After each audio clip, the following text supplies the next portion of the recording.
as far as I'm concerned. Kasi yung mga nakita namin, ang dami, di ba? Ang daming project, billion-billion eh. Billion-billion. Sabi ko, check mo nga yung engineering. Patingin niya ng mga building permit. O wala. Yung kay Abante. Kaya umabot ako hanggang 2022, 23. Hindi mo na pa siya hinabot. Kasama po ba ito yung sa yung Lahat building sila, lahat. Wala na akong papangalanan. Lahat sila, whether directly national or congressional, anong tawag niyo doon? Insertion, it doesn't matter to me. Anything that they did vertically and horizontally, kailangan nila ng permit. Sa lahat ng banateros na nandito at siyempre sa lahat po ng manonood sa buong mundo at sa buong Pilipinas. Magandang gabi po sa inyong lahat. Noon, sasagutin ni Yorme ang lahat ng mga katanungan ng mga netizen dahil ito ay Vox Populi. So, boses ng bayan. Marami silang nalilito na sila eh. Ano ba talaga? Ano ba talaga ang posisyon ni Yorme? Pero syempre, sisimulan ni Banat Bay. At yun nga, at alam nyo, eto kahit ano pwede nating itanong. Yun, tinanong ko si Yorme, pwede ba namin itanong? Lahat? Kahit ano pwedeng itanong dahil dito nga boses nyo importante. So itatanong natin yan. Pero bago yan, simulan muna natin. Ano bang mga bagong ginagawa sa Maynila ngayon, especially ngayong crisis, paano nyo natutugunan itong mga krisis sa buong Pilipinas at sa buong bansa, sa ibang mundo rin, di ba? Yeah. Paano nyo nagagawa na kahit paano naaayos nyo ang Maynila? Well, in our own little way, nung unang pagputok pa lang ng gera sa Iran, no, at magkalaban ng Amerika o Estados Unidos at Israel, immediately I called up Chief of Staff Cesar Chavez. Sabi ko, Sir, mukhang mahaba-haba ito. Sabi ko, maglulunes. Tingnan nyo nga, ano pwede natin gawin agad. Kasi over the weekend, then immediately we came up with Executive Order number 7, cutting into 50% ang aming unnecessary or not so important. Doesn't mean unnecessary, but not so important utilizing our transport vehicle. Yung mga ginagamit namin sakya, mga truck, kung hindi pa naman talaga kakailanganin ng gusto or immediate, ipagpahinga muna. True enough, yun nga ang unang masamang epekto, yung gasolina. Tapos yung electricity, yung nagpa-disiplina ako sa mga lahat ng opisina ng local government of Manila, yun naman ginawa namin pati sa Office of the Mayor. Then, President Marcos came up with Executive Order number 110 na stating yung 4-day work. Sabi ko, Sir, sangayunan na natin ito. Sabayan na natin yung national government effort. So that's why we came up with the Executive Order number 8, yung 4-day work then. Extended long hours, but on a Friday, wala nang opisina ng pamahalaan. Third, immediately we came up with the early release of social services. Gagawa namin yung mga pension sa senior, sa PWD, solo parent, yung PLM, UDM, police, teacher, and so on and so forth. Plus yung early release din nung share ng barangay para umikot yung pera. Mga 1.7 billion. Yun yung una nating in-release to come up with yung what you call the velocity of money. Umikot ang pera. Tapos after that, pumalo ng 18 yung naramdaman na yung presyo ng gasolina sa kakrudo, pumalo ng 18. Then I saw this news, I think lumabas din to sa SMNI, yung Commonwealth nagkaroon ng maraming tao dahil walang lumalabas na jeep. Walang masakyan. Hindi dahil sa wala talaga masakyan, kundi lugi na talaga yung driver. Ang kinikita ng driver, 200, 300 na lang neto. So sabi ko kay Cesar, o sige, hanap tayo ng pera, may mapiga pa tayo dyan. Then true enough, nakakita kami worth about 20 million pesos. So instead na pagpadala akong 3 bus, 2 bus, o 5 bus, what we did is to think of a new idea na kung saan kikita yung driver, kikita yung operator, kikita yung gasolinahan, tapos yung mananakay libre. Ito yung nakita niyong libreng sakay na hiniram natin, ang maximum na nahiram natin, no? 1,118 drivers and jeeps ang nahiram natin. Bayad nyo yung... Pinasweldo natin. Oo, kaya may garanti ang kita. Nag-start ako 3 bulig. 1,000 sa driver, 1,000 sa operator, saka 1,000 gasolina. Oh, ang ano naman ang gasolina naman minsan 1.5. Pero kasi ang boundary nasa 500, 700 lang. So imbes sa 200, 300 lang ang kitain ng driver, minimum may 500, maling anda na siya. Oh, pag medyo masinop pa, kaya pa pumalo na 1,000. Talagang sisinop Banat, dahil hindi naman bumabiyahe, nakaparada sa pila. Naniningil sila, Yorme. Hindi, sa amin, libre. Hindi na nila yung, alam mo yung harabas, kung tawagin natin nung araw, harabas ang harabas. So nakatipid din sila sa gasolina. Tapos, the national government came up with ayuda, yung 5,000 sa ating mga driver through the office of the president. Then ito, nilaunch natin isang araw, yung bigas, biyayang bigas para sa Maynila. Ito naman ay nanggaling sa Office of the President Ferdinand Bongbong Marcos. Ibinigay sa amin ito 2 months ago. Ang tawag sa pondo na yan, LGSF, Local Government Support Fund, na kung saan ang inatasan sa amin ni Pangulo ay yung bumili ng bigas sa magsasaka, lokal, at ibigay yung bigas 10 kilo bawat pamilya for the next 6 months, every other month. So tatakbo tong programa tong bigas, yung 10 kilong bigas sa Maynila, at hindi lang sa Maynila. I think it's gonna happen in the entire country, especially Metro Manila. Kasi we were there together sa office ni Executive Secretary Ralph Recto ng pinatawag kaming Metro Manila. Kaya lamang kasi kami, talagang binilisan lang namin na kung po pwede, maibigay na mano pa, no? Natapat sa krisis. Ang uniqueness lang dito, kung makikita mo yung video, yan. Pasinin mo yung video. No? Working class. Yan ang tatama naman dyan. Working class, ibig sabihin mga middle class, working class, mga empleyado, ang pinili ng Maynila. 80,000 families. Tatakbo to 6 months. Every other month, tama ka. Every other month. 6 months within the year, every other Galing month. sa national. 80,000. Office of the President, under the LGSF. Yorme, matuloy kaya. Baka hindi kaya mabudol kayo. Hindi, ang good news naman, Oli, dinownload na kasi yung pera na yan. Nabid na, kumbaga. Yung sinabi ko sa iyo, yung pinatakbo namin yung mga regulasyon, sinunod namin, binilisan namin, then yun. Kaya ano na siya, tiyak na yun. Kasi yung pera ay nasa lokal na pamahalaan na. Ang pinakamalaking nakuha, Quezon City. Pangalawa, Caloocan. Pangatlo, Manila.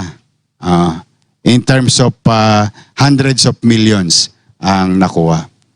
We were there together. So, after that, ito, nasimulan na namin isang araw, This is about 16,000. Itong day na to, itong day lang na to. 16,000 yan. Ito yung ceremonial na pagbibigay sa SM Manila. But after the event, diniretso na kung saan-saan sa Maynila. So by Monday or Tuesday and Wednesday, yung iba-ibang sektor naman.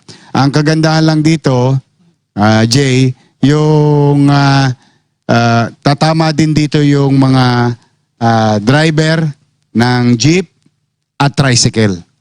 Kasama sila sa bilang namin. Pero, Giorme, punta na tayo sa medyo mainit na issue kasi ito yung pinupukol sa iba na kaya daw may ganyang ginagawa si Marcos sa inyong lugar dahil alam naman natin na kailangan niya ng tulong sa Maynila para sa darating na eleksyon. Actually, it's the other way around. I have to be honest to our people. Lalo na itong programa nyo, Vox Populi. We need a lot of help as a city government. Especially ako, 2 milyon yung obligasyon ko eh. 2 milyon bibig yun eh. And it's crisis. So it's really the other way.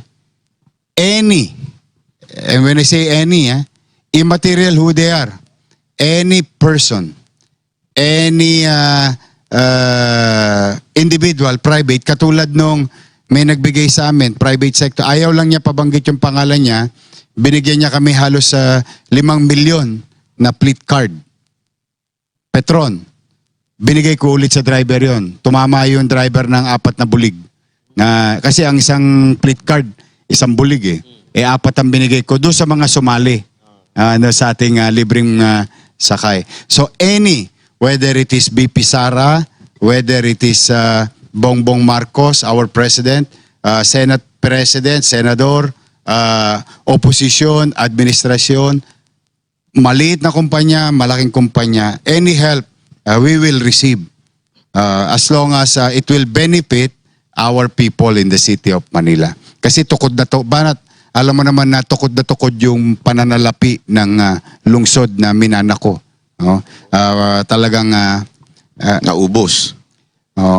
anyway, tapos na yan. We move on talaga. But ngayon, ginagawan ko ng paraan. Iniraraos ko. Pero sabi nyo, kahit anong kulay, Yes. meron bang yung masasabi nating oposisyon na tumulong Meron. sa inyo? O katulad halimbawa, it seems opposition siya, no? Si Leandro, Congressman na Lebiste. Leandro Lebiste. Nag-gaibe yun. 4 na bulig na 25 kilos. Alam mo, tumama dyan, with all honesty, unang-unang tumama dyan, BHW, BNS, at saka yung mga daycare teacher namin. Natsambahan ko naman, alam mo talaga, pagka lolobi ng Diyos maswerte-swertihan mo. Nagulat ako dyan kay Congressman Leandro. Ano lang yan, the day before tumawag, pwede ba kaming tumulong? Siyempre, pwede. Pero nagulat ako, 4 na bulig. Na 25 kilos 25 kilos. Dami nito, paldo to. Ano to, magandang bigas to, yung siya yung may pandan, parang Buko ganun. pandan, Oh. mabango pandan. Yun yung binigay niyang bigas. The same day. Kanina. Ito, just for the record. Si President Marcos kahapon nasa, Benguet ba yun? Pangasinan. Di ba namili ng gulay? Di ba? Tumama sa amin kanina. Dumating sa amin dumating sa amin ng madaling araw, I think mga bago magbukang liwayway. Ngayong bago mananghali, inubos na namin. Pinamigay namin sa Parola area, sa lahat ng western side halos area. Pati Baseco may tumama rin. Gulay yun na binili ng Office of the President, tapos binigyan kami, diniliver kagad namin sa Utaw. So regardless kung anong kulay, Immaterial. talagang Immaterial. basta makakatulong sa lungsod ng Maynila. Wala namang kapalit na Ayun. kailangan i-promote sila. Good question. In fairness to President Bongbong Marcos, for so many instances, kasi many na many instances na nangalabit pengi talaga ako, literally. Talagang Sabi ko, baka naman. Ang daming pera ng LGSF eh. In fairness, nag-share din siya sa buong Pilipinas. Hindi lang sa Maynila. Ni minsan. Not a single word, not a single situation. He asked about anything politics. Anything politics, none at all. In fairness, whether nasa Chikot ako, doon sa 01, di ba may insidente, sinakay niya ako doon sa 01. May insidente, nandun ako sa tapat ng Malacanang, yung bahay niya. Meron naman insidente, nasa Malacanang itself. Wala naman kayo nakita doon. Wala naman. Wala. Ilog. Ilog. Yorme, Maleta, wala naman maleta ha. Meron Yorme, maletang pagkain kasi may catering. Pero yan ang tawag yun? Yung chiller. Chiller. Mas malaki yun. Yorme, Chiller. pag yung mga nagbibigay sa inyo, sabi nyo na private, hindi ba to nanliligaw ba sa inyo na parang, ayun nga, yung may hinihinging kapalit o may iba pa silang gusto? O Wala. In fact, bago ko pumunta rito, I just received a text message. Share ko sa inyo mamaya pagkayari. Merong isang organisasyon magdo-donate ng 2 milyon. May isang tao din nag-donate ng 1 million pesos. Mano ba, ayaw naman nilang magpakilala. Kasi nga baka mahingan ng iba. Paborito nila yung Sabi ni Manila. Yorme, isi-share daw. alin? Hindi ko nga alam kung yung text o yung isi-share 2 ko yung milyon. text. Text. Akala ko yung 2 milyon. Saka, hindi masyadong kasya sa maleta yun. Maliit yun eh. Share ko yung text. Natutuwa lang ako. It's a good question, no? And good observation. Ang tendency kasi, tama naman Banat, no? Baka humingi ng kapalit. Whether politika or... kilala naman nila ako. Welcome tumulong. Tapos ako, hindi naman matigas ang leg ko. Nililingon ko naman, ikaw, taga-Tondo ka. Alam mo yung ugali natin pare-pareho, di ba? Hindi tayo matigas ang leeg. Lumilingon tayo sa mga taong tumulong sa atin. Kaya lamang, may hangganan ang lahat. Hindi naman na ipagpapariwara mo yung kapakanan ng taong bayan. Mali naman yun. Pero wala pang lumalapit, Yorme. Wala pang lumalapit na mayroong mga political agenda, personal agenda. Wala kasi publicly nag-announce ako. Tiklop na lamesa ko eh. Pang Maynila na lang ako eh. Kumbaga, there is no point to approach me for some national office or as national candidate, no? Pero Yorme, Patukod na ako. Todits na lang ako sa Manila. Diyan papasok Yorme yung yung anti-EPAL bill. Sabi kasi nila, pag kami mga ganyang bigayan, dapat walang mga politiko na nagpapakita. So, masasabi ba nila o pwede mo bang i-kumpirma sa kanila na walang pag-EPAL dito sa mga pagbibigay ng ayudahan o ganyang mga bigas na natutunan? naman, meron tayong mga ginagawa na hindi naman natin pwede ipagsinungaling. Halimbawa, ceremonial. Yung ceremonial, alam ba, malaki yung programa, di ba? Let's just say, katulad itong bigayang bigas. That is 80,000 people. Yung ceremonial lang namin sa SM, isang bulig lang yun eh. 1,000 tao lang yun eh. But it just wanted to convey the message that this time around, it's the taxpayer who is going to benefit from this. Kumbaga, symbolic. Yung ginagawa ni President Marcos at saka ako at saka si Vice Mayor, this is just a ceremonial. It's an inspiration and a message that, uy, kayo na susunod. Ano na kayo? Ito na, nilatag na. Other than that, wala na kayo nakikitang, pag yun, in-implement namin, 16,000. Doon sa 16,000 ko, ito, kulang isang bulig. 15,000, di ko nakita nung araw na yun. sino bumili nung bigas nun, Yorme? Local government. Local Manila government. na. Pat makikita mo rin, Office of the President, City of Manila. Talking about the inspiration, Yorme, no? Nabitawan nyo yung Maynila eh. Parang balita natin sa news and all that, nasira yung Maynila nung binitawan ninyo. Para magkaroon ng inspirasyon yung mga mayor. Kasi yung ibang mayor ngayon hirap eh. Kasi sa crisis, no? Papaano itinayo from zero na ang bilis nyo makarecover eh. Ano yung ginawa ninyong Actually, hindi Paraan. pa kami nakaka-recover. Mukha lang kami yayamanin. Marami kami ginagasta.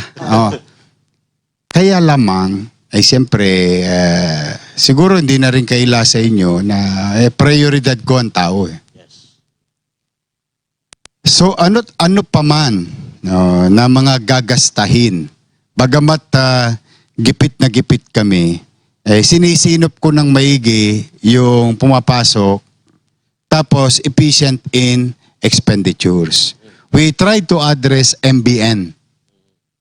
MBN, minimum basic needs, which speaks of housing, education, healthcare, and jobs. Yun lang, doon lang ako namumuhunan sa apat na yun. Yung mga pagpapaaliwalas, linis, open green space, yun yung mga bechin, yung pampasarap sa rekado. Yung peace and order, normal naman yun na dapat talagang gampanan. So did we recover fiscally? Not yet. Malayo pa kami. Ang tansya ko, yung last March briefing ko, easily 3 minimum, maximum 5 years, re-recover na kami, hopefully. Hopefully. So, Mayor, may bahala ka pang tumakbo na eh. Kasi Mayor. mo. Tatakbo ko ulit. Ayun. Mayor. Mayor, wag mo na makawalan yan. Hindi na, todits na lang ako. Bali, Promise. Mayor, meron ka pang 3 terms pa. May awa ang Diyos, may 2 term pa ako. Tapos anak mo naman. Hindi na. Kasi magkamukha naman kayo eh. No, it's not for me to decide. Marami naman akong mga kasama ngayon na naglilingkod. Katulad nung ginawa ko dati na maaari naman silang humalinhin. Nasa tao naman yan. Kamusta naman kayo yung dating mayor? Okay naman, nagkita kami nung birthday ni Boss Danny.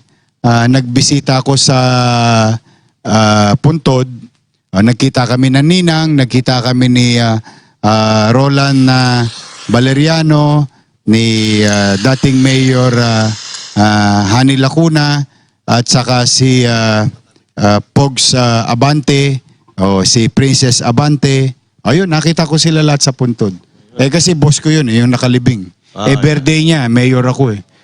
Sa South Cemetery. Hindi nagsisigaw. Ha? Hindi naman nagsisigaw. Hindi naman, very ano naman, very warm naman. Very warm naman. And ano naman yon, mga nakapag-aral naman yung mga yon. Mas maganda ang pakikitungo naman nila sa akin sa pagbisita ko sa tatay nila. In fairness, I have to give it to them.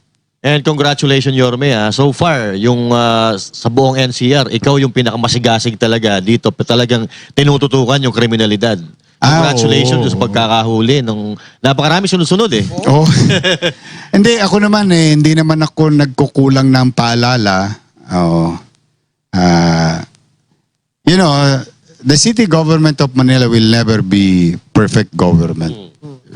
I cannot Si Jesus lang ang perfecto. But one thing for sure, habang sila'y pinapaalalanan ko, kung makikinig, thank you very much. Kung hindi naman, pag ginawa nila sa Maynila, magtago na sila sa lahat ng kuweba. Wepax ang nanay nila. Kasi talagang desidido kaming galugarin ang buong Pilipinas. And I don't mind apprehending and catching them within a few hours, one day, 1 week, 1 month, 2 years, 5 years. Basta mananagot. Pag ginawa ninyo sa Maynila, sigurado, hahabulin namin kayo. Susunugin ko lahat ng piso ng kaban ng bayan. Mapapanagot lang yung mga gumawa ng krimen na nakapangapi sa pag-aari ng tao, nakapag-abuso sa pag-aari ng tao, o nakapanakit ng tao. O at minsan nakagawa pa ng nakarumal-dumal na krimen. Kailangan managot. Pinipilit ko naman na magkaroon ng certainty in the city of Manila. Ngayon, minsan nakakatsamba kami. Naiiwasan. Pero madalas hindi, pagka ginawa nila sa Maynila, is just a matter of time, makakalawit namin. Tingnan ninyo, if you will Google it, you check the YouTube, no? Naalala mo yung isang, nanalo na ako mayor pero hindi pa ako nakaupo. May isang TNBS na sinaksak sa loob ng, ng taxi niya. Sa Okada ba yun? O sa Tapos 2 buwan nang hindi nakikita yung, almost 2 months nang hindi nakikita yung biktima. O, di ba pagkaupo ko, I think 3 days o 4 days pa lang. O, sumuko sa akin yung mga suspect. O, pagkasuko, sabi ko, pwede ba, total, inaamin nyo naman na, pwede ba ako makisuyo para makapiling naman ng kanyang mahal sa buhay yung mga labi ng biktima, ituro nyo sa amin. Pumayag sa akin. O di mangyari ba, inintrega ko sila sa kaibigan mo na NBI. Oh, yan.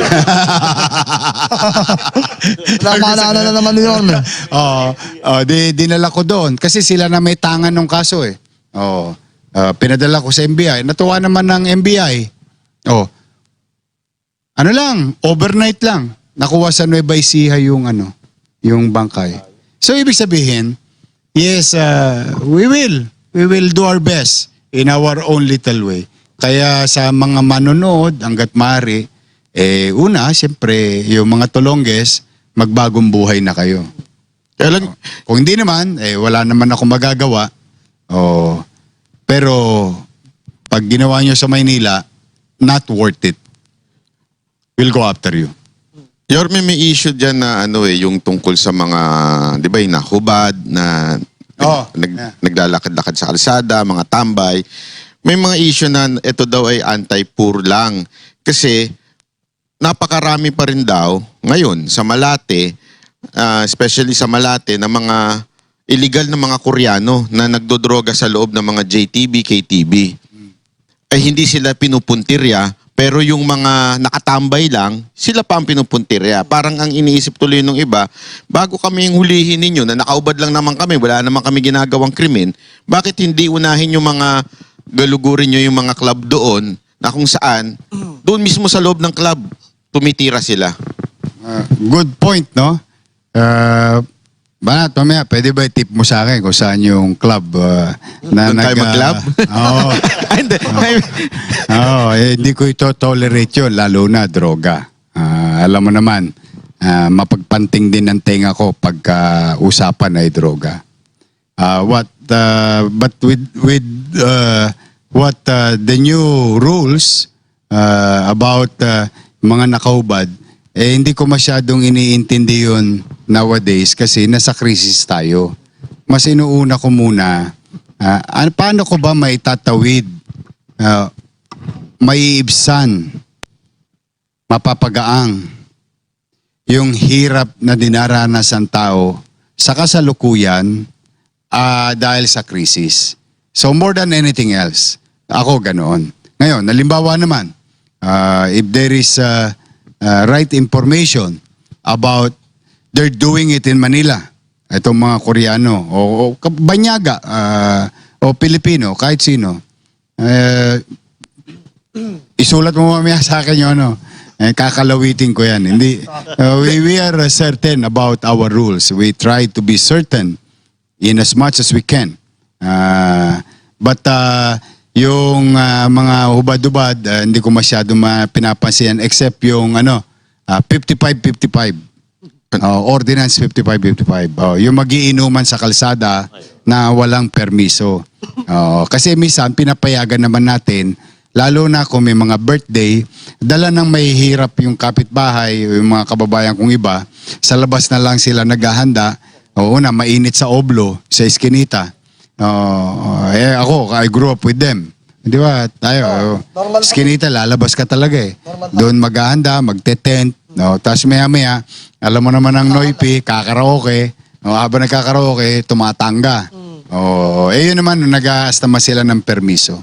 Kasi hindi naman pwedeng overnight. But, hanggang madaling araw, yung ngalang-ngalan nila, binubuga pa nila kasi nakakapamerwisyo naman ang kapwa. Other than that, hindi ko masyado siyang pinagkakaabalahan ngayon. Curfew, at 55-55. Yung curfew, kasi iniiwas ko naman yung mga bata sa posibleng mabiktima ng, alam mo, away bata, away kalsada, away kapitbahay, o kaya baka mamaya may mga masamang loob na itong mga minor de edad nasa peligro de ora, nasa kalsada pa.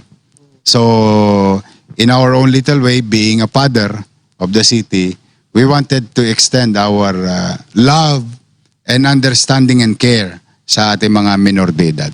Yorme, maraming nag-comment ngayon sa social media. Balikan natin ng konti yung politika. Sure. One, medyo bumalimbing na daw kayo dahil dati bumabanat kayo kay Marcos. Ngayon, tila parang pinopromote daw ninyo. Ano masasabi nyo dito sa mga nagsasabi sa inyong bumalimbing na daw po kayo? Oh, yung balimbing, depende yan. May matamis, may maasim. Nakain niyo na ba yun? Yes.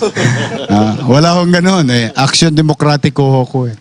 At ang tinakbo ko po yung mayor. Noong nagkalaban-laban kami sa pagka-presidente nung araw, may mga bagay na nasabi na. Bagamat yung mga nasabi, ang taong bayan ay nagpasya na. Talo ko. Olats. No? 31 million voted for him. Now, if you really believe in democracy, you recognize 31 million. Ay, ganun lang kasimple. Di tapos na. Tingnan ninyo. Maghanap kayo. Ito, magandang challenge. Doon sa kung sino yung nag-comment. Maghanap kayo ng mga salita. Simula nung naolats ako pagka-presidente. Ang dami ng iskandalo na nangyari. Ano yun? Yung issue ng sibuyas, Yeah. asukal. Naalala niyo yun? Yung mga unang... Una, asukal Asukal, sibuyas, lahat. Anything. Mga ano. Alam mo, 5-5 dinut-dut sa akin sa mikropono. I never made comment. Why? Ginagalang ko yung 31 million na mamamayan bumoto kay President Bongbong Marcos. Siya binoto eh. Demokrasya yun eh. Tapos na ako. Wala kayo narinig. Mangyari ba, naalala nyo yung kwento sa Maynila, nagsigawan ng tao, bumalik ka na. So, I listen to, salamat naman. 65% of the people of Manila voted in our favor. Ayun. Mayor na ako. Presidente si Bonget. Mas komportable ako si Misa pagka si Bonget ang tawag namin, but with due respect kay President Marcos. Anong ginawa ko? Nakipagtulungan. Para ano? Para ba sa politika ko? Unang-una, wala naman ako ambisyon na. Pangalawa, hindi naman kami magkakontra. Presidente siya, mayor ako. Nataon pa, ito mas masakit. Mayor ako ng Manila. Hindi naman ako mayor ng Quezon City, Pasig, Taguig o Makati. Ang Manila is very unique because we host the seat of power. Malacanang, nasa Maynila. Anong buting idudulot sa mamamayan ng Maynila? 2 milyon sa gabi, 3 milyon sa araw. Kung ako'y makikipagbardagulan sa presidenteng hindi ko kapartido. Or, may buti bang mapapakinabangan ang mga taga-Maynila kung ang mayor ng Maynila, partido man o hindi, ay nakikipagtulungan sa office of the president? Immaterial of names. Whether, let's just say, for example, in the near future, let's just say si Sara Duterte naging presidente. Yan. Halimbawa lang, let's just ano lang tayo. Total, nagkukwentuhan lang naman tayo rito. Pero gusto nyo ba siyang maging presidente? Naging presidente si Sara. Let's just say, salamat sa Diyos, binoto ulit ako ng mga taga-Maynila as mayor. Hindi kami magkapartido. Remember, presidente ako ng Action Demokratiko. I have my own party. No? Makikipagbardagulan ba ako sa kanya? Most likely, hindi rin. Why? Una, binoto siya ng taong bayan. siya ang binoto ng taong bayan. Igagalang din natin yung boto ng taong bayan. Oh. Makikipagtulungan din ako sa presidente. Oh. In that future. Or let's just say, another person. Para hindi na tayo, yung two warring group lang. Let's just say, napagpasya ni Secretary John Vic na tumakbong presidente. Yan. Naging presidente siya. Hindi mangyayari yun. Hindi, pero kwentuhan na lang. Kwentuhan lang. Usapan lang. Di mangyari ba, makikipagtulungan din ba ako? Yes. Pagpalagay natin si Leni Robredo, naging presidente, tumakbo, naging presidente. Makikipagtulungan ba rin ba? Makikipagtulungan ako. Pero Yorme, Kumbaga, generally, I will do the same whoever sit in Malacanang because one, I am the host city. Yes. That's the uniqueness of us. Two, we are a struggling city. I cannot lie about it. Lahat ng uri ng tulong hihingin ko. Maniwala kayo, ipanghimod ko ang taong bayan. Then so be it. Hindi ko ipanghihimod ay pagkakatimawa ang sarili ko. Dahil magagalitan nanay ko, babango sa libingan niya yun. Kasi sinabihan ako ng nanay ko na huwag ako magpapakatimawa. Pero, kung taong bayan ang pag-uusapan, bakit hindi? Why? Tumakbo ako, salamat sa Diyos, sa tao, nanalo, para maglingkod. Hindi para makipag-away. Correct. Yun ang aking obligasyon. Now, I may be wrong about it. Then, if that is wrong, I'd rather be wrong. Addressing 2 million mouth. Especially ngayong krisis na ito. Yun ang punto ko lang So dyan. talagang ang focus nyo yung mga taga Maynila. Parokyal. Pag tinignan mo to sa mga politiko, yung analyst, masyadong parokyal yung mindset ko. Because, wala naman akong pakialam sa kanila sa taas. Diyan na lang kayo sa ibabaw. Magsabunutan kayo dyan. Basta todits kami. Hindi to. It's not because I don't care. It's just that may kanya-kanya tayong boxing. Tapos may kanya-kanyang arena. Yeah? Jay. si Mayor, si Chua, kamusta na kayo? Okay naman. Si Joel went to me and with his man enough. No, went to me with Erwin Cheng. Mga non-party mates ko to nung nakaraang eleksyon. Pero mga atabs natin yan nung araw. Kaya lang, masaya naman ako. Nagtagumpay sila sa buhay, di ba? Tapos ngayon, napawalay sila sa akin nung nakaraang eleksyon. Siyempre, hindi mo rin masisi dahil atabs din natin yung naging mayor. Pero, naghingi naman sila ng pasensya. Ako naman, bakit hindi? Si Jesus nga nagpatawad eh. Pero Yorme, Sino pa kaya ako? Pero, mikwi daw yun. Mikwi daw yun. Tinuluyan ko pa rin yung mga dapat kong itama. Nakita nyo naman, wala naman so nagbago. ngayon existing yung, kasi di ba may nakita kayong mga katiwalian na nangyari. Nagdemanda kayo. Nakademanda yun. Yung So tuloy pa rin yun. Nakademanda yun. Hindi naman matatapos yun. Pati yung yung mga naging kasapakat doon sa pamiminsala ng pera ng Maynila. Yes. Nakademanda yun. Because, kasi sabi ko, di ba, nung naalala mo yung, yung State of the City address, I will dedicate 98% of my time recovering fiscally and physically the city of Manila. 2% of it or 5% of it will go after them. So, ibig sabihin, ginampanan ko yung tungkulin ko, hindi siya pag-aakusa. Akusa lang, yung laway-laway lang. Technical, nakakuha kami ebidensya, pinail namin sa ombudsman. May isa nakapile sa ombudsman, isa nakapile sa korte, regular court. Ang dami nila. Nakakaso yan. Yes, nakakaso So yan. tuloy siya. Oo. Ako nga pinailan din ako ng kaso nung isa nilang kasama .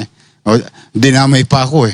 Pero just for the sake na ano lang, masama ka lang. But then again, I still continue to believe that the natural course of law will apply its natural course, sort of saying. Yeah? For the meantime, nagawa ko yun, hindi nyo pwedeng gawin yung mga pinaggagawa nyo nung araw.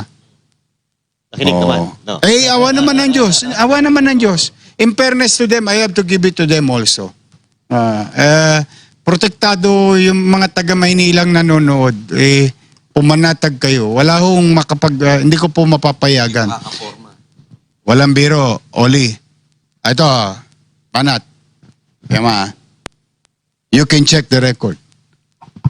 2022, 2023, 2024, 2025. Lahat tinabol ko ng what you call contractor stocks. You can check my Facebook. You can check the news. Lahat nung nakita ko nung araw, hinabol ko within the ng batas, no? Ayoko naman kasing umabuso eh. Alam mo magkano kinita natin? Lalo ka na, taga Maynila ka. Alam mo magkano kinita natin? 260 plus million sa contractor stocks. See? O sino nagbenepisyo? Taga Maynila. O masaya na akong ganun. O nung nagbayad sila ng buwis, binigyan ko sila ng permiso. O gawin nyo yan. O sa takdang araw na isinasaad doon sa lituntunin ng ng kontrata. Tama ka, Oli. Ayun. Awa naman Diyos, nakinabang kami. 200 mahigit milyones ang nahabol kong tax na what you call contractor tax. Saka ito, luma luma itong pinaghahabol ko. Yung iba naman, ongoing. Yun natapos na rin dahil nakabayad siya. Saka nakakita, nagtatayo ka ng building, walang building permit. Sige nga. Yung katulad yung comparative mo kanina, yung nakahubad. Huli. Tapos yung posibleng nagdodroga, hindi nahuhuli. Ganito rin yun. Yung kapitbahay mo nagpapagawa ng bahay, nakaipon ng kaunti, yung dingding niya, ginawa niya ng pader. Tapos sisingilin mo ng building permit. Pero yung mga kontraktor, hindi. Hindi naman po pwede yun. So, nadali naman. Yun naman ang para doon sa nagtanong. pero Yorme kanina, nabanggit niyo yung about sa krisis. Sinasabi kasi ng palasyo na wala pa tayo sa krisis. Ano pong masasabi niyo doon? Hindi, sinabi ni Presidente, crisis na tayo. May mga confusion lang siguro sa mga message ng ibang ahensya. Pero very specific si Presidente. I was there. And I heard it from him na may mga challenges tayo sa nangyayaring krisis na to sa Iran at Amerika at Israel. So, ibig sabihin, Yorme, sinungaling si Auntie Claire. Hindi ko alam sa inyo. Hindi ko alam kung sino nagsabi nun eh. Kasi sinasabi si Auntie Claire. ko, yun ang galing kay Presidente Marcos mismo. Dahil I was there. Marami kaming conversation eh. Talagang alam mo ito di ba pababa na kami. Di ba yung SM kahapon? Yes. Yung isang araw. Pababa na kami sa Sagdan. Ihatid ko na siya sa Chikot eh. Doon sa Siruan. Sabi ko, kako, at least ngayon kahit papaano yung mga taxi, pare, kawawa naman yung mga middle class. That's the exact word of President Ferdinand Marcos Jr. Wala na tong sugar coating That's the exact word. So, he knows. Ang hirap pa sinungalingan nun, lalo na tenga ko, maaliwanag pa naman siguro ng tenga ko, no? In fairness, I have to give it to the President. He knows that there is crisis. So how do you rate the President with regards to this crisis na nangyayari? Well, I cannot rate him on the basis of the entire country, no? Kasi I cannot see what's outside of Manila. Yes. But if you ask Manilans, ako personally, I'm really grateful. He's really addressing it. The way we request, the way he acted, the way yung mga initiative niya, tumatama kami. Ito na naman tayo, Dada. Parokyal na naman ang dating ko. Kasi yun talaga eh. Hindi pero ko pwede Yorme, ipagsinungaling yun. Tapos na yung laban eh. Hindi, hindi ko pwede ipagsinungaling yung isang bagay na natikman namin mga taga Maynila. Yeah. Now, with Metro Manila, I don't know. with Buong Pilipinas, I don't know. I cannot attest on something that is, I am not a witness or not experience the situation. The same thing what we're experiencing in Manila. In terms of Ito yung tanong ko, yung corruption. Oh. Kasi syempre, sa Manila, okay yung Manila, no? Kaya lang, syempre, yung presidente ng Pilipinas, maraming mga Pilipino outside Manila na nagsasabi na affected sila sa corruption na Tama naman isinasangkot tayo. yung presidente. And we are sure, mag-agree kayo dito na pati mga taga Maynila apektado rin doon. Of course. Ano ang stand nyo doon sa mga corruption issues na ibinabato sa presidente natin? Well, if there is one thing that I've been seeing is that left and right cases are being filed. That's the way to do it. We are a country of laws, men of laws. We cannot put the law in our hands. And if I can assess what is happening at patungkol sa mga nag-aabuso at nag-abuso at walang politiko na matino na katanggap-tanggap yung ginawa ng ilang individual na siya namang napaila na ng mga kaso. And that's the way to do it. Now, that's the first part. We go after them. The second part is that like Vince Dizon, Secretary of DPWH, and other secretaries is now coming up with a new system. A new system wherein wag na maulit to sa anak natin. So, Oli, sa'yo, sa anak mo, may anak ka na, di ba? Wag na maulit sa kanila to. Tama. Now, we have an opportunity to do something today. We, today.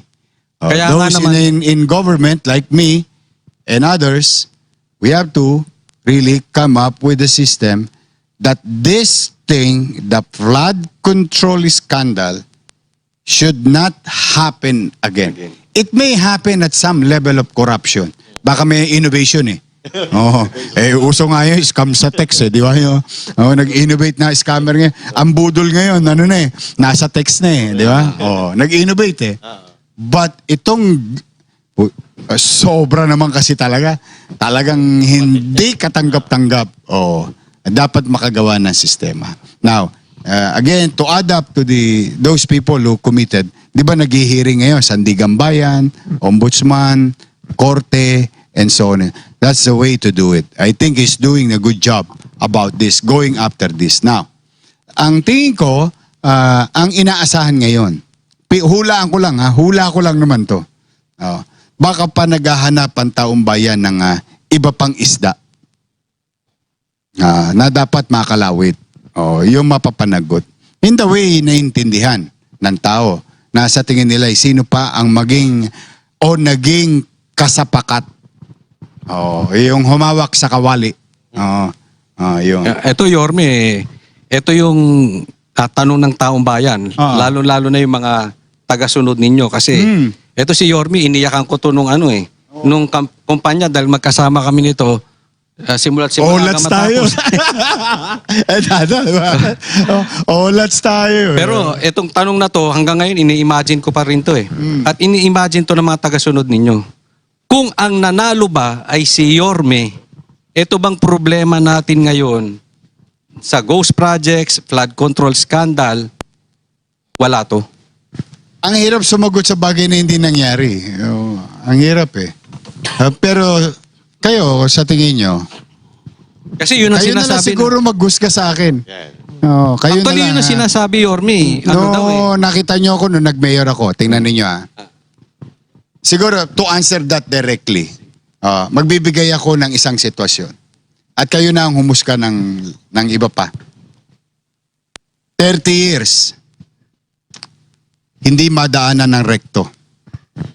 Ang Waluna. Ikaw, tama, holy child ka na sumasakay ka ng Waluna Divisoria, di ba? Hindi na dadaanan. Di ba yung first term ko, pag-assume ko July 1, July 3, bukas na ang rekto at Waluna. Manili. 15,000 obstruction. Done. 30 years problem. Nawala. Kaliwat kanan pa nun ng PPP. Oh, Pantawid Pamilya. Offer. Oh, kaliwat kanan nun. Nag-umpisang mga paiwatig nun, 2 million a day. 5 million a day hanggang matapos. Ano nangyari? Nalinis. Natanggal. Tanong, nakabalik ba? Kasi ano sabi ko, pag nakabalik sila sa Recto, Soler, Juan Luna, magduda na kayo. Tumanggap na ako. Di ba? Ay, siguro that answers your... Yun na lang. Ganun na lang. So- Mas bahala na kayo magbusga. Yorme, tanong, meron po bang ghost project sa Maynila na na-discover kayo?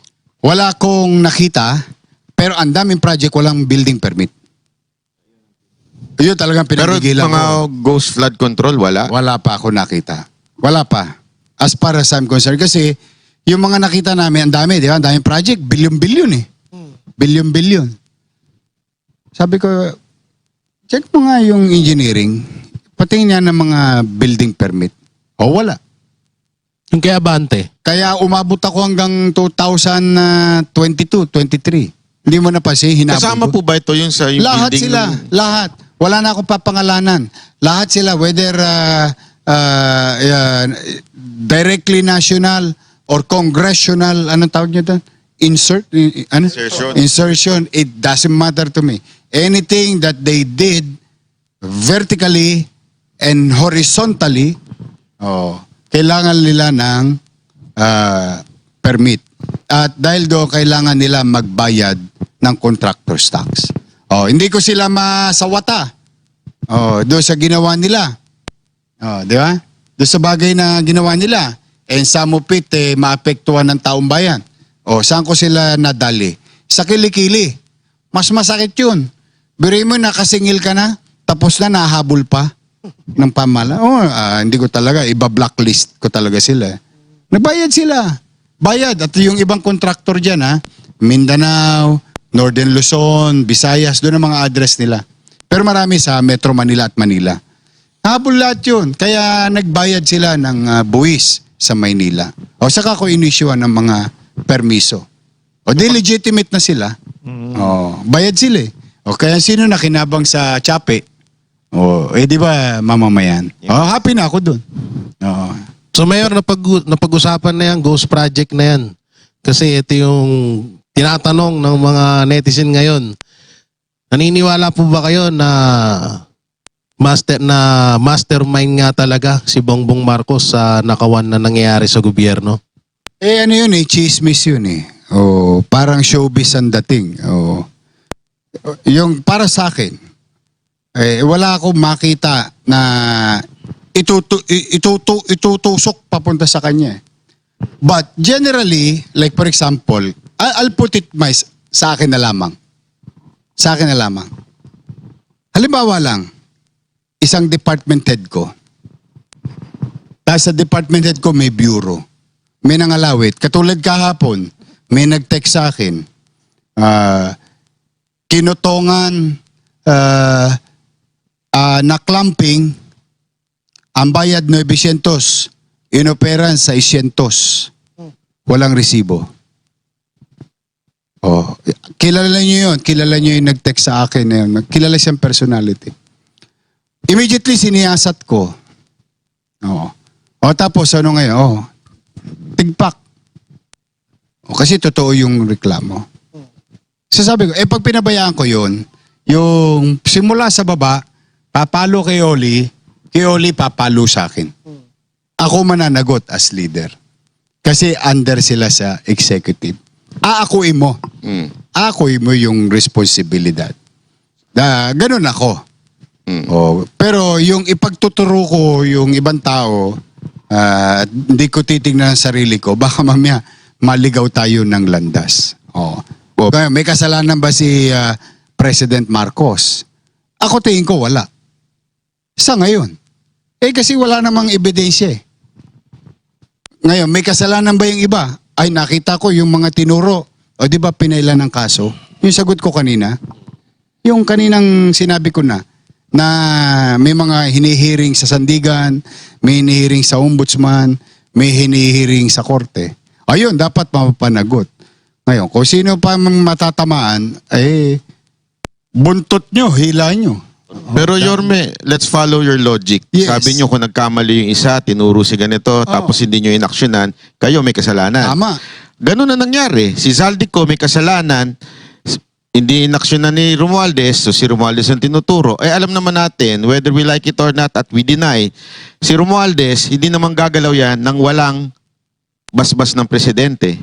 So there is a corruption from bottom na nanggaling sa Kamara. Imposible namang walang kinalaman ng presidente. May tinatawag kasing by association misa pag na-associate ka, for example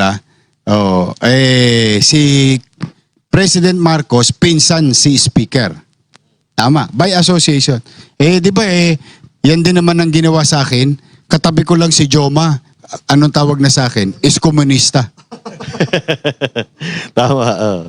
Hindi, straightforward. Minsan, natatabi ka lang sa litrato. For example, yung itinatabi si BP Sara sa isang litrato ng tao, ina-associate. So may kasalanan na si BP dahil may picture siya sa akin. Correct. Lalo na ako. 5-5 yata nagpa-picture sa akin. Paano kung mamamatay tao pala yung katabi ko? So, ang point ko is that, kung si Saldi umamin sa kasalanan niya, papanagutin niya. Papanagutin natin. Inamin niya Ang sabi niya, siya nagdala ng pera, ng ganito, ng mali-maleta. O, inamin niya. O, papanagutin natin. May tinuro siya. O, di kasuhan natin. Ayun. Hayaan natin, halimbawa, tinuturo niya si Speaker. Meron daw silang anong tawag niya? Connivance. O di pa panagutin. Pero ako kasi, halimbawa, katulad yan, sandpit ko yan. Di ba? Kung yung nanay nga niya, hindi siya mabantayan ng 24 oras, ako pa kaya. Correct. So they may be guilty of something or they may be not guilty of anything. Di ba? Pero pagka ang naging basehan kasi natin, chokaran, o kaibigan, o kakilala lamang, o kaya may kasalanan na siya, lahat na tayo dali. Si BP Sara, dali. Ako, dali. O, kasi kung may nagpa-picture sa akin, nyumanyanga pala, biyahero. O, biyahero. Di ba? Ang dami nun. Lalo na yung mga mainlander. O, alam mo naman sa downtown. Kami madidistinguish namin sino Filipino-Chinese, sino mga mainlander. But we are public officials. Yes. Kaya ako talaga sa totoo, sa akin lang kung yun ay applicable kay President Marcos na maaaring may ginagawa yung iba na hindi niya alam. Minsan na-associate lang siya. Yeah?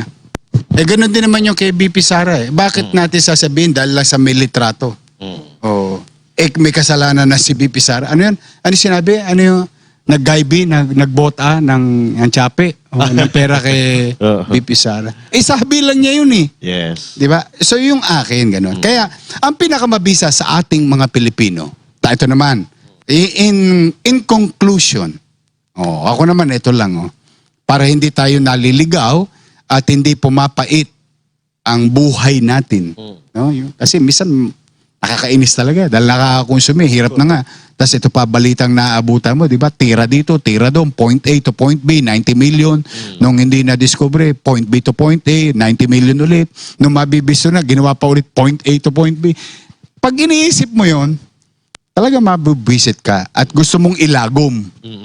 Lahat na kayo, may kasalanan. Lahat kayo, walang ya. Ganun na. Ang problema noon, yung susunod na henerasyon. Ayun. Kapag hindi tayo naging mainam na papanagutin yung tunay na may sala at ilalagom na lang natin sila dahil sa politika o away sa politika, wala nang tatamasahing maayos na pamahalaan ang mga anak natin. Doon tayo magkwidaw. Yun yung akin. Pero, Kaya ako, nanonood. Pinanonood ko silang lahat. At hindi ko sila inuusgahan. Whether si President Marcos o si BP Sara o sino mang senador na parang inakusahan na lang.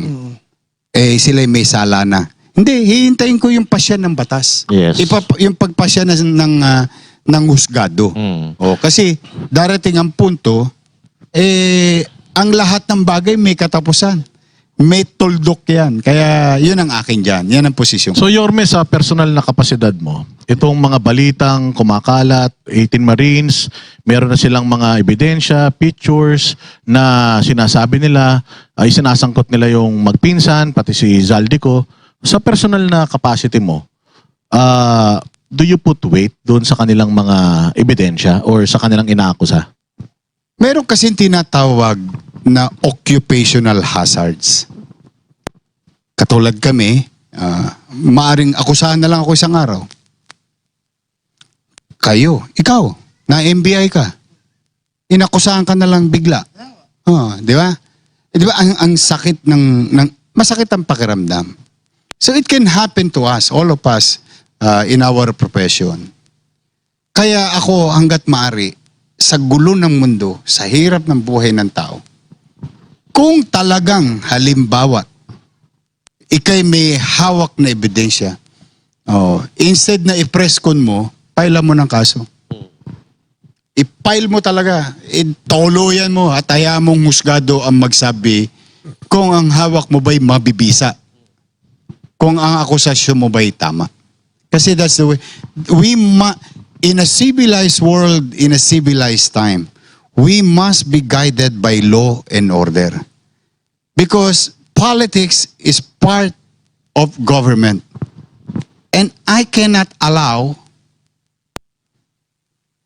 my grandchildren someday to see we in government keep on accusing each other every now and then of something else or bad things just for the sake of destroying one person or pulling somebody's feet para ikaw ay umangat. Tapos nasa laula na ang pamalan. Hindi pwedeng pumalpak ang gobyerno. With all honesty. Hindi pwedeng pumalpak ang leader. Kasi nakasalalay dyan ang buhay ng tao. Sa pang-araw-araw, pambukas, at pangmatagalan. Kaya ako, ngayon, pinanonood ko lang because we can learn from these mistakes, situation, or incident in our life. So that in the next generation, in the future, we can assess it properly. For the meantime, I will let the natural course of law apply its own So, Yorme, you're not saying na totally clean si Presidente Marcos? ang tanong ko nga, hindi ko nga masasabi kung ako, baka mamaya may kumakalawit din sa City Hall nang hindi ko pa alam. I have 20,000 people under my command. At totoo yung sinabi mo kanina, Banat, yung same logic. Pag may isang nangalawit sa kalsada ron, yung, nangotong na lang. Nangotong na lang. Pananagutan ko sa taong bayan yun. O ngayon, pabaligtarin ko, palalakihin ko. Beri mo, presidente ka? Ilang rehiyon? O regional director? Provincial director? LGU director? Secretary, assistant secretary, and their offices. So, mahirap bantayan. Mahirap talaga bantayan. But it doesn't mean we have a bad president, we have a bad vice president, Senate, or Congress. It may, at some point, di ba? Across, even mayor like us. Hindi naman ako perfecto. May mga pagkukulang din ako sa buhay. But ang importante, maramdaman ng tao na may gobyerno siyang masasandalan. More than anything else. Yorme, may tanong ako. Sure. Kung meron kang gustong sabihin kay President Marcos, meron kang gustong sabihin sa kanya, Ayo, marami pa ako sinasubmit eh. meron kang gustong sabihin, meron kang gustong sabihin sa kanya. Ano yun at bakit? Ay, yung aking mga pangarap para sa mga taga Maynila. Lagi ko sinasabi, pag if I have opportunity, marami akong marami akong nakalinya para sa mga taga Maynila. And I was like, taking opportunity And even I will do the same with Vice President Sara. Kung may pera si, halimbawa may pera si Vice President o si Senator, Senate President, yung may pondo sila, halimbawa, hihingan ko rin. Ipe-present ko rin yung programa ko. Kung meron man ako sasabihin, ipanghihingi ko pa rin yung mga taga Maynila. Yun, tayo, ipanghihingi ko kayo. Anong makabubuti para sa inyo? Ikaw na isa sa 2 milyong Manileño. Pero alam nyo iano ko lang muna kasi ngayon sobrang polarized talaga ang ating bansa. Sobra. Oh, sobra. As in, sobra. Sa sobrang polarized nga, pati kami sinisisi. Sinasabi dito na kesyo, bakit daw kami pumapabor sa iyong opinion? Hindi kayo pumapabor, tinatanong nyo lang ako. Ipaalala lang natin, tayo po ay nagtatanong lamang kay Yorme. May iba kaming opinion, nananatili pa rin ang aming opinion na ang mastermind ng lahat ng korupsyon na ito, walang iba kung hindi si Marcos. So, yun ang aming opinion. Kung iba man ang opinion ni Yorme, Tama. opinion niya yun. Tandaan ninyo, ang bansang Pilipinas ay marami ho itong kanya-kanyang city. Marami tayong kanya-kanyang abalahin. At si Yorme, ang abalahin niya, Maynila. Wala na siyang ibang abalahin kung hindi Maynila. At ako din naman, magagalit din naman ako bilang isang Manileño kung yung kanyang mga constituent ay hindi niya nabibigyan ng tulong. If, sabi nga ni Yorme, if the only way para makatulong siya ay through humimod, gagawin niya. Kasi nga, para sa mga taga Maynila. Kung gusto nyo na maano yung mga sinasabi namin about sa korupsyon, doon kayo manood sa mga YouTube channel namin. Dito kasi nagtatanong opinion kami. ni Yorme. Oo. Dagdagan ko na rin na ako agree na si Bongbong Marcos ay guilty. Dediretsuin natin kasi baka sasabihin sa tingin ko 'yon. Kaya lang hindi ako bisita. Hindi naman ako tinatanong eh. Tama. Ako tanungin mo ngayon tungkol kay Bongbong. Sige. Tingin Magnanakaw mo ba pa may siguro. laman yung bigas na binuhat niya? 10 kilo. Di ba? 10 kilo yun. Hindi, tama ko yun, ha? Tsaka- Kanya-kanya kami ng opinion. In fact, noong kanina yung sinaabay kayo kung nanonood kayo nung umpisa, tinanong talaga ako ni Banat, sabi niya, pwede ba kitang tanongin kahit ano? Anything under the sun. Kasi may guess kayo, sasabihin ko yung aking paningin o paniwala, and most of it, yung sinagot ko, experience yun. May may karanasan, insidente yun sa buhay natin. Pwede naman magkaibigan kayo ng magkaiba opinion kasi sa katunayan, yung kasamahan ko, kaibigan ko, yung vlogger, nandun yun eh. Nandun yun sa kabila. Yung, di ba? Pero magkaibigan, hindi naman yung anak ko nga, dilawan eh, alangan namang awayin ko yun. Sige, ito, isang tanong lang patungkol sa Maynila. Kasi alam naman natin na noong nakaraang eleksyon, Talagang live may nanonood. Nakakatuwa to itong eleksyon, yung kandidato sa 6th district ng Maynila, nanalo yun. Hindi, nanalo si Joey Uy. Oo nga. Hindi, kasi iba yung nanalo sa eleksyon ng tao, ha? Gusto ko maliwanag Saka yung yun. eleksyon ni Garcia. Hindi, kung ano yung technical at legal na dahilan, that's another story. Yun ngayon yung Pero ang itatanong. binoto ng taong bayan sa District 6 ay si Joey Uy. Kasi yun nga, nanalo si Joey Uy pero na-disqualify si Joey Uy at pinaupo si Abante. Siyempre kung boses ng mga taga Maynila ang pag-uusapan, gusto nilang manalo at ang binoto nila si Joey Uy. Bilang isang taga Maynila, naging masaya ka ba dun sa desisyon na yun? I may disagree with it, but it is not for me to decide who's guilty or not, or it is proper or not. It is pending before the court right now. I think nasa Supreme Court yata yung insidente na yun sa 6th District. Pero kita mo, sagot ko. Simple lang ang sagot ko. Kinampanya namin si Joey Uy sa puso't damdamin ng mga taga-sais. Ang binoto ng taong bayan, si Joey Uy. At si Joey Uy ang nanalong congressman sa 6th District. Kaya lamang, may claim. Ulitin ko ha, may claim. Yung kabilang panig na technical. At sila'y napaboran. Initially. Ang tanong, pinali na ba yun? Hindi pa naman. Ngayon, ang nakaupo, yung dating congressman pa rin. Pero, hindi ibig sabihin, wala na yung kaso. Kasi minsan matagal yung matagal talaga yung pagpapasya eh. Pero it's there. Pending before the Supreme Court.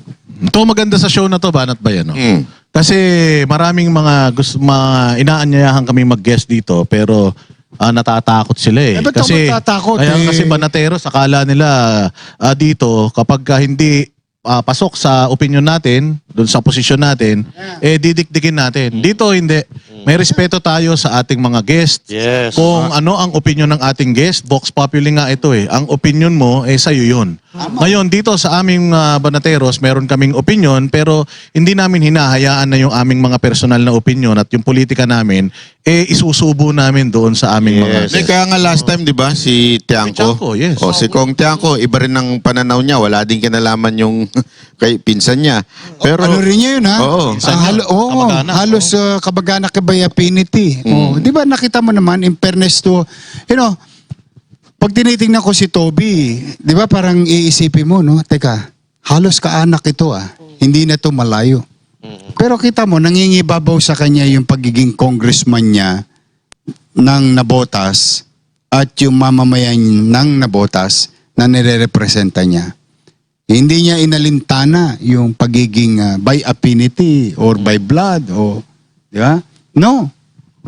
Nanindigan siya doon sa paniwala niyang teka, parang may mali. Yes. Parang may kulang. Pansinin niyo si Toby. Kaya sa totoo, kursunada ko si Toby Tiangco. Kaya ang sarap manood eh. Sa totoo lang. Sa totoo talaga. Kaya kinukwento ko sa inyo kanina. Ninyanyanga, binibista ko lahat eh. Kasi baka may matutunan ako pagdating ng araw. Ayun. So, Lalo na yung panakanakang galit. Tapos, yung tenga mo, ang daming nagko-cotton buds. Kinakalikot yung tenga mo. Nakikiliti ka tuloy. Ayun. Nagka-leche-leche. Yung pagsasama. Hindi pagkakaunawaan. And these are the things that I am watching and trying to learn because someday it may happen again to others or even to me. Then I know what to do. So, walang politika. Bilang isang Pilipino, isingit na rin natin kasi alam ko gusto marinig to ng mga kababayan natin. Ano ang personal na posisyon ng isang Isko Moreno doon sa pagpapadala sa dati nating presidente sa dahig? Ay sana mapagpasyahan ng husgado sa lalong madaling panahon. Ako, mananatili yung posisyon ko. At I think I owe it to the public when I said this in 2022. May sinabi ako, ito'y singilin sa akin ng utaw to eh. Ano sabi ko? Walang Pilipino na mangyayari na madadala sa ibang bansa hanggat tumatakbo ang hudikatura natin. Yun ang stand ko noon. At yun ang stand ko pa rin ngayon. Kaya sana, matapos na yung pagpapasya na later on, kung tama ba yung nangyari sa mata ng batas, yung kay President Rodrigo Roa Duterte. Kasi may question na ngayon, di ba? Inaalam na nila kung tama o mali. Pero ako, ay paninindigan ko pa rin yung sinabi ko. Kasi ang katwira ko doon, Oli, simple lang. Ang analogy ko doon, Banat, na-interview mo ko about it eh. Meron akong sinabing analogy doon. Kung yung Pilipina nga o Pilipino, bibitayin na lang sa isang bansa dahil nagkasala at napatunayan ng may sala. At sisentensya na. Ipapatupad na sentensya. Di ba gagasta pa tayo ng taxpayers money? Bibilin pa natin. Ang tawag natin ay blood money. Para kunin natin yung Pilipino. Because the same thing with Americans. Ganon din ang gagawin nila. Or any other nation. But ito, kasi stoppel na tayo eh. Stop, yung stop is a legal term, but ano na tayo eh, nandun eh. Ngayon, kailangan malaman natin dito, sa pagpapasya rito. Sa Supreme Court yata, pinal yung kaso, no? Yung paglilinaw. Kung mali ba o tama yung ginawa kay President Duterte. So that we will know and learn our lesson very well next time around. Pero ito, question lang ha, hypothetical Kung kayo yung presidente at that time, mangyayari kaya yung kay Hindi, Sir sinabi RD? ko na hindi. Sinabi ko na bago pa mag-eleksyon ng 2022. At hindi nagbabago yung pananaw ko na yun. Yun din ang sinabi kasi ng presidente eh. Hindi, pero ako kasi yun. Ito, kita mo, o yan o. It may offend somebody. But I am now only opining or opinion ko to. At paniwala ko to na hindi dapat. Di ba? Kasi yun nga ang katuwiran ko, yung Pilipino nga nasa abroad eh. Pinakuuwi pa natin eh. Ginagastahan pa natin ng taxpayers' money. Bilang paglingon as being a citizen. Tayo nagsosoga pa abroad. Ngayon, tama ba yun? Sa mata ng batas, hindi naman ako para humusga. Tama ba yung opinion ko? Hindi rin para ako magsabing tama yung sarili kong opinion. At titingnan ko yung magiging pasya ng Korte Suprema sa sitwasyon na yun. Pero in a given situation, what I said in 2022, again, it's the same position that I have. My opinion. Medyo fast forward lang tayong konti, Yorme. 2028. 2025. Hindi pa ba patapos na to? Uy, malapit na. Hanggang alas 8 lang kayo. Alam ko na saan pa mo tatisin natin. 2025. May tubig ba? Umiinit eh. Umakyat sa entablado si VP Sara Duterte kung saan kayo yung nangangampanya. Sa 2028 po ba, paaakyatin nyo uli at papayagan nyo uling umakyat si VP Sara Duterte kung saan kayo ang may gawa nitong rally na ito? Ako may pangarap. And only a few knows this. And I'm going to make it public because of your question. As I have said, loobin nawa ng Diyos na bigyan ako ng lakas ng pangangatawan at kakayanan. Fiscally, to improve the lives of the people of Manila and Manila itself. I will do so. And to the point that come 2028, let's just say, because your question is hypothetical, tumakbo si VP Sara, tumakbo pa yung isang kandidato, o tumakbo pa yung isa pang kandidato. Let's just say, ako talaga ang pangarap ko, kung wala silang kandidatong mayor, halimbawa, walang kandidato si VP Sara o sige, pangalanan na natin yung mga nag-aasam. O si VP Sara, o si Leni Robredo, o si Risa. John Vic Remulla, o si Risa. Sila kasi ngayon yung mga possible front runner, di ba? For the presidency and vice president. Let's just say wala silang kandidatong mayor sa Maynila. Welcome sila lahat sa Maynila.